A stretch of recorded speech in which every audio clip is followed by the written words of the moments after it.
그래서 혈관의 꼬임이 당뇨병성 망막병증을 예측할 수 있는 가장 유의미한 지표다, 이런 얘기들을 하는 논문을 봤는데 비교적 쉽게 드실 수 있는 음식을 소개해 드릴게요.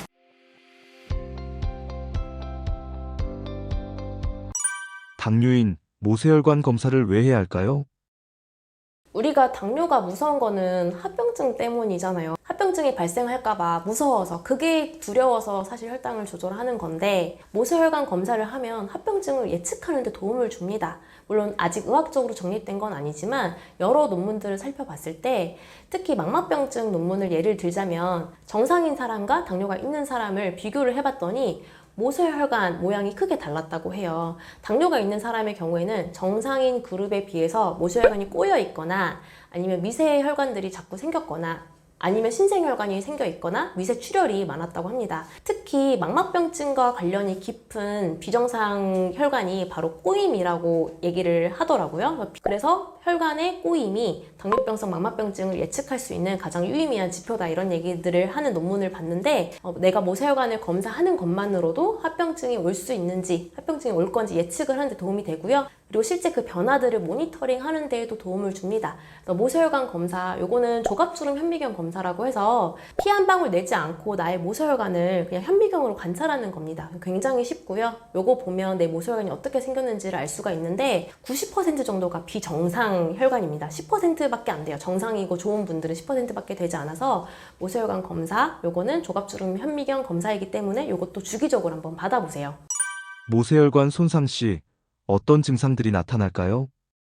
정말 전신에서 다양하고 정말 많은 증상들이 나타날 수가 있는데, 왜냐하면 모세혈관은 전체 혈관의 99%를 차지하거든요. 그래서 머리 끝부터 발끝까지 모든 증상들이 다 모세혈관과 관련이 있다고 얘기를 해도 사실 틀린 말은 아니에요. 하지만 우리가 다 얘기를 할 수는 없으니까 당뇨랑 관련된 증상만 말씀을 드리자면, 눈이 침침하거나 건조한 증상들, 또 모세혈관과 관련이 있겠고, 그 다음에 입이 마르거나 구내 염증이 자꾸 생기는 것, 손발이 저리거나 차거나 자꾸 붓는 것, 또 모세혈관과 관련이 있겠죠. 그리고 상처가 나면 잘 회복되지 않거나, 아니면은 이유 없이 자꾸 멍이 든다거나, 아니면 소화기 관련해서는 자꾸 소화가 안 되고 더부룩하고 가스차고 이런 증상들, 아니면 자꾸 피곤하고 면역력 떨어지고 기력이 떨어지고 이런 것도 모세혈관과 관련이 있습니다. 그리고 모세혈관이 안 좋은데 이걸 계속 방치하다 보면 나중에 또 대혈관 문제까지 가서 심혈관 질환이나 뇌혈관 질환까지 갈 수 있거든요. 그래서 모세혈관은 정말 전신에 다양한 증상들을 만들어낸다라고 생각하시면 될 것 같아요. 당뇨 합병증을 막는 모세혈관 관리법에 대해 말씀해 주세요.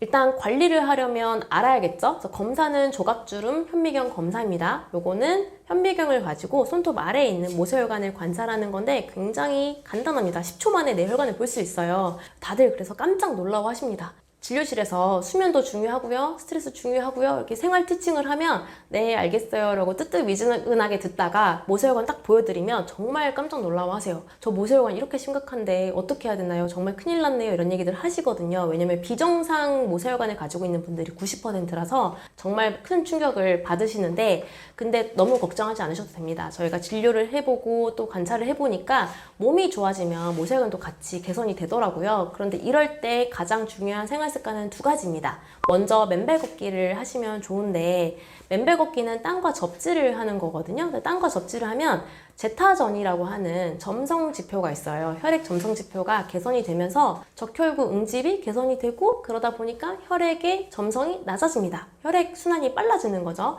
그래서 맨발 걷기를 하는 것만으로도 모세혈관 건강에 도움을 주고요. 그리고 또 수면 굉장히 중요한데요. 수면은 잠을 자는 동안 4시간 동안 혈액을 청소를 합니다. 우리 낮에 이미 청소된 거 그냥 쓰는 거거든요. 잠을 잘 때 혈액을 청소를 하고요. 혈액 청소를 한 후에 전신으로 보내주는 게 3, 4시간 정도 걸려요. 딱 합치면 7, 8시간이죠.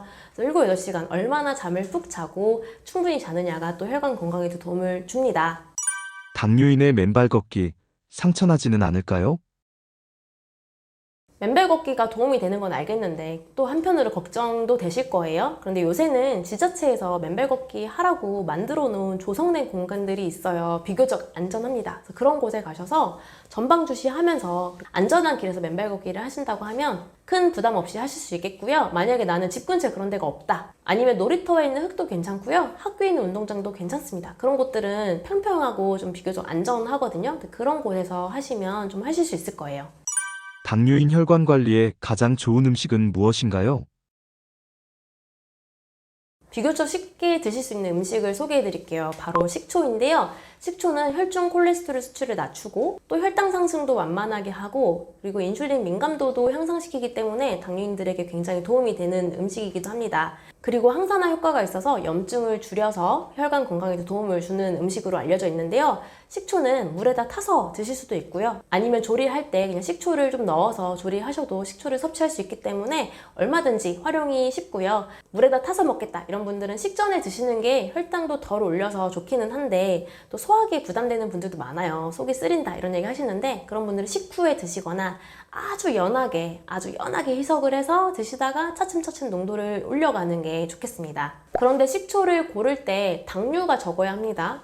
천연 식초여야 하고요. 그래서 당류가 적어서 혈당 부담이 없는 그리고 천연으로 정말 자연적으로 발효를 한 식초를 고르셔야지 인공 식초는 안 됩니다. 이 두 가지를 고려하셔서 식초를 고르시면 됩니다. 당뇨인의 혈관을 망가뜨리는 최악의 음식은 무엇인가요? 딱 한 가지만 꼽으라고 하면 트랜스 지방이 많이 함유된 음식을 꼽고 싶어요. 왜냐면 잘 모르시더라고요. 트랜스 지방은 많이 먹게 되면 LDL 콜레스테롤 수치는 높이고 반대로 좋은 콜레스테롤이라고 하는 HDL 콜레스테롤 수치는 낮추는 그런 영향을 줍니다. 그래서 트랜스 지방 음식은 최대한 피하는 게 좋은데 부지불식간에 먹을 수 있습니다. 제가 불러드리자면 일단 마가린으로 만든 음식들 트랜스 지방 함량 높습니다. 그리고 두 번째 제과점 가면 뭐 케이크, 쿠키, 빵, 머핀 이런 음식들 트랜스 지방 높고요. 그리고 세 번째 과자나 스낵, 그리고 초콜릿, 그리고 팝콘 이런 음식에도 트랜스 지방이 많고요. 그리고 당연히 마지막으로 튀긴 것들, 치킨이나 아니면 감자튀김 이런 음식들 트랜스 지방 함량 높기 때문에 이런 음식들 최대한 피하시면 좋겠습니다. 당뇨를 낫기 위해 꼭 명심해야 할 세 가지는 무엇인가요? 당뇨를 졸업을 하려면 첫 번째 믿어야 합니다. 우리가 당뇨를 졸업할 수 있다라는 확고한 믿음이 있어야 돼요. 실제 당뇨를 졸업한 사례들을 보면서 여러 가지 연구 결과들을 보면서 당뇨가 졸업이 되는구나 일단 믿음을 가지시고요. 두 번째는 의지를 가져야 합니다. 내가 의지를 굳건히 세워서 주변에도 나 당뇨 졸업할 거야 많이 알리고 스스로도 그 의지가 무너지지 않도록 계속 중심을 잡아가야 되거든요. 그리고 세 번째는 어떠한 경우에도 실천할 수 있는 그 실천력이 중요합니다. 실제 졸업하셨던 분들의 공통점이 이 세 가지였어요. 당뇨를 졸업할 수 있겠다는 믿음, 그리고 그러한 의지를 굳건히 세우는 것, 그리고 실제 실천하는 것. 실천할 땐 정말 몰입해서 실천을 하시더라고요. 기억나는 사례가 있는데 30대 환자분이 오셨어요. 이분이 당뇨약 하나를 드시면서 당활수가 7%대 오셨어요. 그래서 당활수도를 6.5% 미만으로 낮추고 싶다라고 하셔서 한약 치료를 했고 실제 6.1%까지 낮아졌습니다. 그래서 당활수가 너무 조절이 잘 되니까 이제 주치 선생님이랑 상의를 하셔서 당뇨약 하나밖에 안 드시니 당뇨 하나 끊고 그 다음에 졸업까지 도전을 해보세요 라고 말씀을 드렸는데 무슨 당뇨가 졸업이에요. 저는 그냥 평생 관리하는 거 아닌가요? 그러면서 그냥 한약 치료를 종료하셨던 분이 기억이 남고요. 반대로 60대이지만 처음에 딱 오시자마자 3개월 안에 당뇨를 졸업하고 싶습니다. 당뇨 졸업 도와주세요 라고 말씀하셨던 분이 있는데 그분께 말씀드렸던 그런 생활 티칭들을 다 실천을 하시더니 정말 3개월 만에 당뇨를 졸업하셨던 60대 분이 있었어요. 그래서 그 두 사례를 보면서 나이도 중요하지만 결국 믿음과 의지와 실천력이 중요하구나 이런 것들을 정말 환자분들을 통해서 많이 배웁니다.